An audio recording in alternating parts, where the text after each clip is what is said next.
You know, growing up in Springfield, I always thought making it to the NBA was a possibility. It didn't matter where I was from or, what obstacles were ahead. Making it to the NBA was always just, that was what I was going to do. Oh, what a job by Tolliver. Tolliver, three. I love AT right now. Hey, I'm Anthony Tolliver, and I'm officially retiring from the NBA.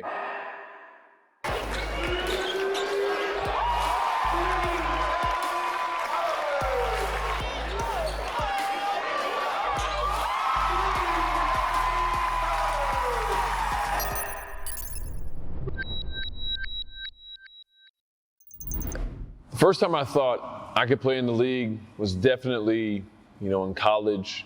Once I got out of high school, got a chance to play in Division I, play against some of the top schools. That really got my attention, made me realize that I knew I could fit right in and play against these guys and potentially make it to the NBA.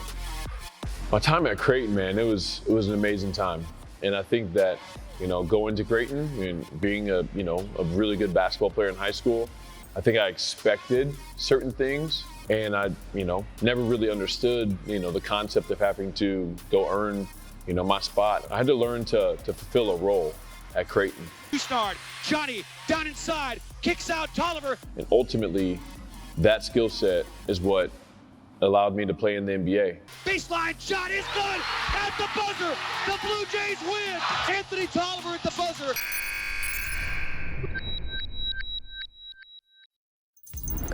Getting drafted would have been a dream come true. It's something that I worked for my entire life. And draft night came, and there was a couple teams that had called my agent and, I was in the mix for a second round pick, but it didn't happen. And so I was devastated, but looking back, it was absolutely a blessing, and it helped me get to where I wanted to go. After going to training camp with Cleveland, making the team, but not playing and not really being in the NBA, I got a taste, but I really knew that wasn't enough for me. Like, I knew I wanted to play in the NBA, not just get a jersey. And so when I got released from the Cleveland Cavaliers, Mike Brown, I'll never forget this. He told me, hey, you did everything right in training camp. And if you become a great shooter, you'll have 10 plus years in this league. Literally, I will never forget that, because I took him for his word, and all I worked on was my three-point shot. And that summer with San Antonio, I shot over 60% from three in the summer league. And so, that was the start of my journey. That was my first team. And so I was able to sign a contract, for a partial guarantee with the San Antonio Spurs over the summer, celebrated with my family on the Strip in Vegas. So it was an amazing feeling. Got a chance to share that moment with my mom and with my sisters, and just really, feel like, hey, like I finally, got a chance to sign a contract in the NBA and gonna make some significant money.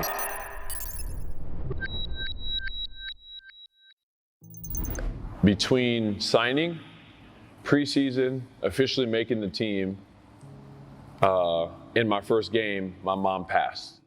And so it was, I'll actually never forget the game the night before my mom passed, which was October 22nd, 2008, against the Milwaukee Bucks in Milwaukee. And it was a preseason game, still really trying to make sure I made the team, because I only had a partial guarantee, but I had played really well through camp and played really well in that game. And my mom always called me after every single game, and she'd critique, but she was also my biggest fan, right? So she'd give me her pointers. Hey, you need to rebound better. You need to play better defense. You need to do this, but also great job doing this, and that. And so we went through our regular routine, and, and she told me that she loved me and did a great job. And she was excited about, me solidifying my spot with the Spurs. And the next day, I get a call that, that she had passed away. It was, it was a sweet moment that I got a chance to share with my mom, because I think at that moment we both knew that I had made it finally. And so, but that was kind of her last assignment, to see me through and get me, all the way to the league. And that was the last thing I got a chance to talked to my mom about. And so that night, that moment, that preseason game will always be stuck in my mind because that was the last time my mom got a chance to watch me play. That first year, I struggled. I really struggled. After I came back from her funeral and everything else, I struggled. Never really got into the rotation with the Spurs, just trying to get the confidence back and trying to get the motivation back. And it just kind of never came back that year. Played overseas again after I got cut and played in the D-League a little bit more. And, but yeah, I think that it kind of took about a year before I really, had to do a reset. I had to do a reset and figure out, okay, moving forward, if she's gone, what's my motivation? And so, I'm a man of faith. And no matter who's on this earth, at the end of the day, your relationship, with Christ is the most important. And once I, was able to get that, as, resurfaced to the forefront, that's whenever my career really took off.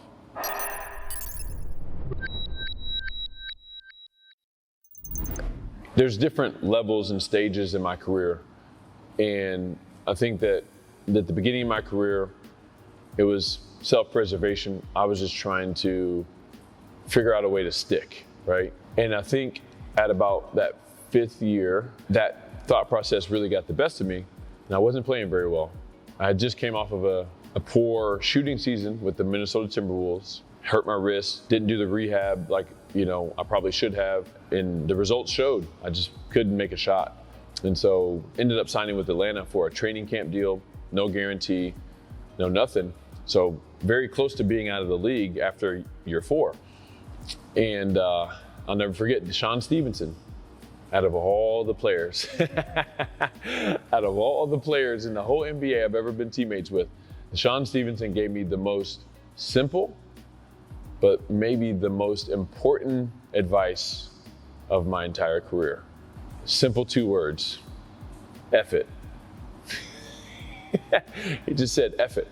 I was like, what do you mean? He's like, as a shooter, you can't have a mindset of thinking about missed shots and everything else. You just gotta shoot, F it, whatever. If it goes in, it goes in. If it doesn't, it doesn't. And I was like, bet, let me try it.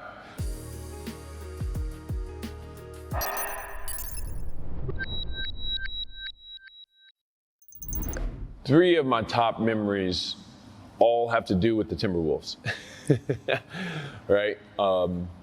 One of them is playing for the Timberwolves and experiencing and watching Kevin Love have 30 and 30. Love for 3. 30 points, 30 rebounds. That was one of the most insane performances I've ever seen. And it meant a lot that year because we were not very good. And so it brought positivity and we won. Tony Parker, my first year with the Spurs, double nickel, 55 points against beautiful move Minnesota. by Tony Parker. Slides his left foot a little bit, but no one notices. All we know is we're going into double overtime. And then the last but not least memory against Minnesota was my career high, 34 points against Minnesota. And it also was the same night that Don Nelson broke the all-time winningest head coach record. So, we got a chance to celebrate. We weren't going to make the playoffs. It was towards the end of the season. So, we didn't want to go too crazy, but, we definitely splashed some Mountain Dew around like it was some champagne and, had a little fun with that. But, career high on the night where a coach becomes a winningest coach, I mean, it's hard to beat that combination.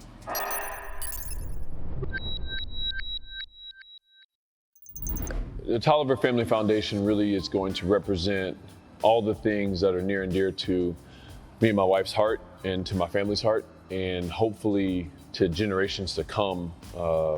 It serves as a vehicle to be able to give and to serve others and to make a difference in people's lives. So, a few of the initiatives that we've donated to and been a part of over the past 5 to 7 years. One of them is water well projects that we do through World Serve International. They serve in a bunch of different ways, but one of the main ways that they serve others is by creating these water wells, and they're sustainable and they last over a decade sometimes, and hopefully even longer. They go into these communities, into villages in Africa, and even in Haiti, and looking at doing some in Indian reservations right here in the United States to provide clean water to people who don't have it, which we all take it for granted, right? Every single day, turn on the tap. You can drink the water right out of the tap if you want. A lot of us are spoiled and we drink bottled water and everything else. But there's some people out here that don't have clean water to drink. And so for us, those types of initiatives are things that, we pour some of our money and resources into, but ultimately, the goal for the Tolliver Family Foundation is to be a self-sustained foundation that makes money and gives money, but it doesn't ever depend on anybody else. So that it's going to take a long time to get there and everything else, but ultimately to be able to have a tool that will be able to give into perpetuity is something that's really near and dear to our heart. My real estate journey started in 2008. Whenever I first started playing basketball, one of the first things I wanted to do was invest into real estate, because I always lived by the motto that people have to live somewhere. And so if I'm going to own anything, and if I own nothing else, I want to own real estate. I want to own something that somebody's got to lay their head somewhere. So if I own real estate, no matter what happens, I'm going to have a certain amount of wealth preserved automatically. And so for me, it was really important to get into the game, and that's how I got into the game, was just a single family home, and built up a portfolio for a little while. And then we started developing around Missouri State, did some student housing around Missouri State, and we started doing independent living. And so we've done all kinds of different things now, but it's been 14 years-ish of this game. And yeah, I was able to make a lot of money playing basketball, but I wouldn't call most anybody playing basketball wealthy. And the reason why I say that is because our money that's coming in is dependent on us playing basketball. Whenever you have money coming in that has nothing to do with your day-to-day job, that covers everything that you do in life, that's wealth. Drury was an amazing partner to work with in order to create the scholarship in my mom's name. And they made it pretty easy. We did it through the family foundation. Ultimately, our family foundation wants to do multiple different things. One of them is to help kids that want to be educated, help them through college with scholarships, etc. Since my mom was a teacher for 31 years, I feel like that was a clear, very easy way to honor her name, was to be able to create scholarships. So she was a Drury University college graduate. And so, going back to her alma mater and being able to, do an endowed scholarship that will last forever in her name, I thought was, if I'm going to do a scholarship, I want that to be the first one. Other ones, we'll do several other ones, and, with different maybe purposes or whatever. But, the very first one we wanted to do was to honor my mom. And like I said, it was a great process. It was an easy process. And, they made it very streamlined. And to have that in place now is, it means a lot to my family. It means a lot to me personally. Thinking back to my career, my legacy, what I want my basketball career to be remembered for is perseverance and hard work. I mean, sounds kind of, I guess, maybe cliche and basic, but honestly, I can't attribute anything else to, me making it, right? It's just, I persevered whenever I was told I wasn't good enough. I persevered whenever I got cut over and over and over and over and over and over again. I persevered whenever I was overseas and, people never thought I could make it. It didn't matter what other people thought. just kept working. So it's perseverance, hard work. If people look back to my basketball career and associate perseverance and hard work with me, I'm satisfied with that. No matter if they think I was the greatest player in the world, that doesn't matter. As long as they know that, those two words are associated with me, I'm satisfied with that. And then, when you talk about legacy, I don't want my legacy to be about basketball. That's why I'm so excited about this next stage. I'm excited about, creating what's next, creating the legacy that people will know me by. I don't want people to know Anthony Tolliver as a basketball player. I want them to say, Anthony Tolliver was a man of God. Anthony Tolliver was a family man. Anthony Tolliver was an unbelievable businessman. And then, he played in the NBA. I want that to be, when it's all said and done, my legacy. Basketball, a great stage in my life, gave me a whole lot of opportunity. Forever grateful for the game, but my life's just beginning.